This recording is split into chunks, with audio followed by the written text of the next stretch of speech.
ফালাকাটা তো পৌঁছে গিয়েছিলাম খুব আগে। এখন কি করব, টাইম পাস হচ্ছিল না। তো অরিন্দম আর অরিন্দমের বন্ধু আমাকে নিয়ে চলে এসেছিলো শপিং মলে। বলছে যাও গিয়ে টাইম পাসটা করে আসো, 1 ঘন্টা দেখবা নিমেষেই কেটে যাবে। আর সত্যি সত্যি 1 ঘন্টাটা কত তাড়াতাড়ি কেটে গেছে বুঝতেই পারিনি। তো চলে আসছিলাম আমি শপিং মলে। তো দেখো, পুজো তো সামনেই, শপিং তো করতে হবে। আর মেয়েরা শপিং করতে ভালোবাসে না, এটা কখনো হয়? তো হ্যালো, হাই এভরিওয়ান, আরেকটি নতুন ব্লগে তোমাদের ওয়েলকাম। তো চলে আসছিলাম আমি মলে, আর মলে এসেই না মনটা না পুরো খুশ হয়ে গিয়েছিলো জানো তো।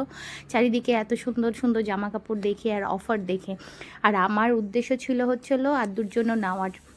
আর অরিন্দমও বলেছিল যে আদ্যুর জন্য কিছু যেটা পারো সেটা নিয়ে নাও, যদি ভালো কিছু কালেকশন থাকে নিয়ে নাও। আর বাচ্চাদের না সত্যি বলতে প্রচুর জামা কাপড় লাগে, যাদের বাড়িতে বাচ্চা আছে তারাই জানবে।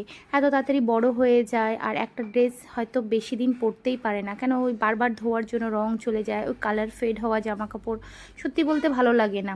আর এত তাড়াতাড়ি বাচ্চারা লম্বা হয়, আর কত তাড়াতাড়ি জামা কাপড় কিন্তু ছোট হয়ে যায়।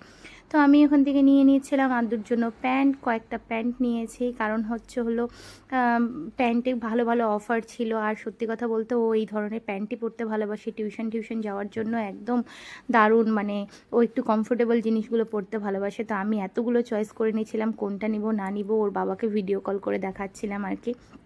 তারপরে ওর তো নেওয়া হয়ে গেছিলো মোটামুটি কমপ্লিট। তারপরে ভাবলাম চলো একটু গিয়ে নয় আমার সেগমেন্টটাও গিয়ে ঘুরে আসি। মেয়েদের সেগমেন্টে গিয়ে দেখলাম যে বাহ, ভালো ভালোই অফার ছিল। দেখে তো এটা নিয়ে ওটা নিয়ে ওটা নিয়ে মনে হচ্ছিলো, কিন্তু এত কিছু তো নেওয়া যাবে না, যেহেতু অরিন্দমকে ডক্টর দেখাতে আসছিলাম। যাই হোক, নিজেকে পুরো কন্ট্রোল করছিলাম যে না আমি শপিং করব না, নিব না। তাও নিয়ে নিয়েছিলাম, একটা দুটা কুর্তি নিয়ে নিয়েছিলাম। তো ওই যে আমার নেওয়া ঠাওয়া শেষ, আর চলে যাচ্ছিলাম। এখন দেখো, আসছিলাম 5টার সময় হয়ে